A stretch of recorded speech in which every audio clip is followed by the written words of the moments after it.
इसके अलावा हमें तो और कौन से फायदे हो सकते हैं, क्योंकि प्रॉपर्टी के जो मालिक कार्यक्रम के इस अवसर पर मैं माननीय केंद्रीय कृषि एवं किसान कल्याण, ग्रामीण विकास, पंचायती राज एवं खाद्य प्रसंस्करण उद्योग मंत्री जी से स्वागत भाषण हेतु अनुरोध करता हूं।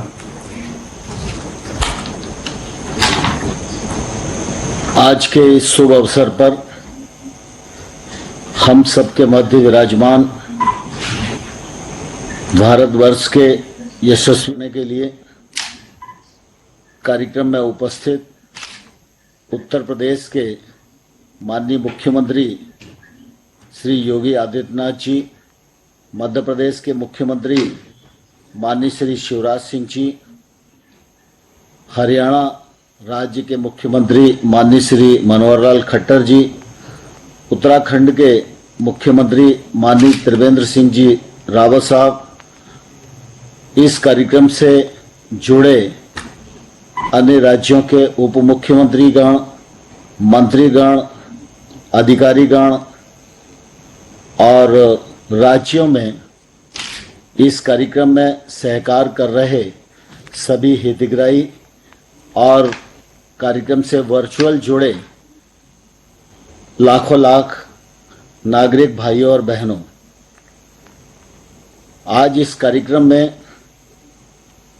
आप सबकी ओर से मैं प्रधानमंत्री जी का हृदय से आभार प्रकट करना चाहता हूं, क्योंकि माननीय प्रधानमंत्री जी ने जब से कार्यभार संभाला है तब से गांव, गरीब और किसान के प्रति उनकी प्रतिबद्धता रही है।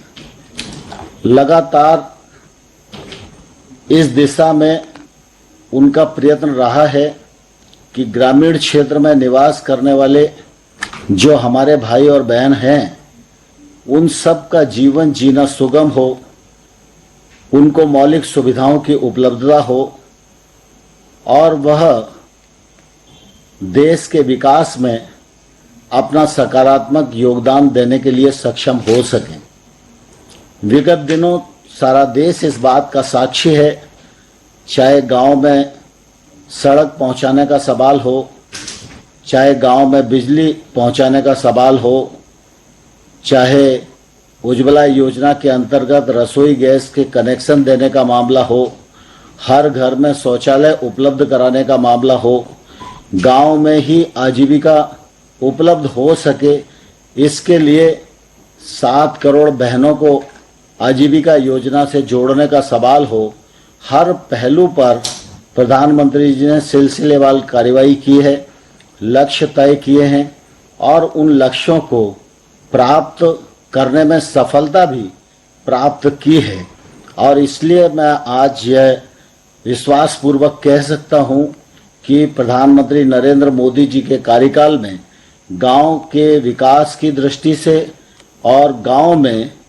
तब्दीली लाने की दृष्टि से जो काम हुआ है वह अभूतपूर्व है। इसलिए आज इस कार्यक्रम में मैं माननीय प्रधानमंत्री जी का आज इस कार्यक्रम से जुड़े 1 करोड़ 31 लाख पंजीकृत नागरिक भाइयों और बहनों की ओर से हृदय से बहुत बहुत स्वागत करता हूं, बहुत बहुत इस मौके पर अभिनंदन करना चाहता हूं। माननीय प्रधानमंत्री जी, आपको स्मरण है कि 24 अप्रैल को प्रतिवर्ष पंचायती राज दिवस होता है। इस वर्ष जब 24 अप्रैल आया तो लॉकडाउन था, कोरोना वायरस के संकट से देश जूझ रहा था। उस समय ये लग रहा था कि इस कार्यक्रम को कैसे करेंगे, लेकिन मुझे ध्यान है कि आपने उस समय भी पंचायती राज प्रतिनिधियों के इस कार्यक्रम को 24 अप्रैल को समय दिया था और 24 अप्रैल के दिन ही 2 कार्यक्रमों की आपने अतिरिक्त शुरुआत की थी। एक स्वामित्व योजना और दूसरा पंचायती राज मंत्रालय में ई ग्राम स्वराज पोर्टल और ऐप का शुभारंभ किया था। मुझे कहते हुए प्रसन्नता है कि देश में 70 वर्ष पूर्व बंदोबस्त और बाकी भूमि के मानचित्रण की व्यवस्था तो हुई, लेकिन आज दिनांक तक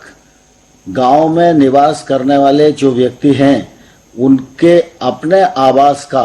मालिकाना हक उन्हें प्राप्त नहीं था। जब पंचायती राज मंत्रालय ने यह योजना आपके समक्ष प्रस्तुत की, आपने इसे सहर्ष स्वीकृति प्रदान की और 24 अप्रैल के दिन आपने स्वामित्व योजना का शुभारंभ किया था। अप्रैल से लेकर आज दिनांक तक पंचायती राज मंत्रालय, विज्ञान प्रौद्योगिकी मंत्रालय, भारतीय सर्वेक्षण विभाग और राज्यों के पंचायती राज मंत्रालय और राजस्व मंत्रालय सभी अधिकारियों ने मिलकर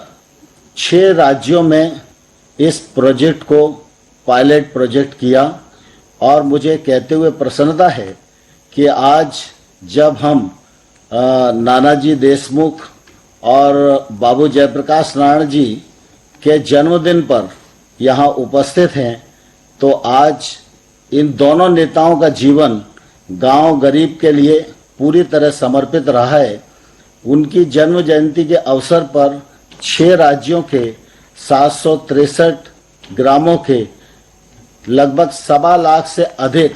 हितग्राही, जिनके सर्वे का काम पूरा हो गया है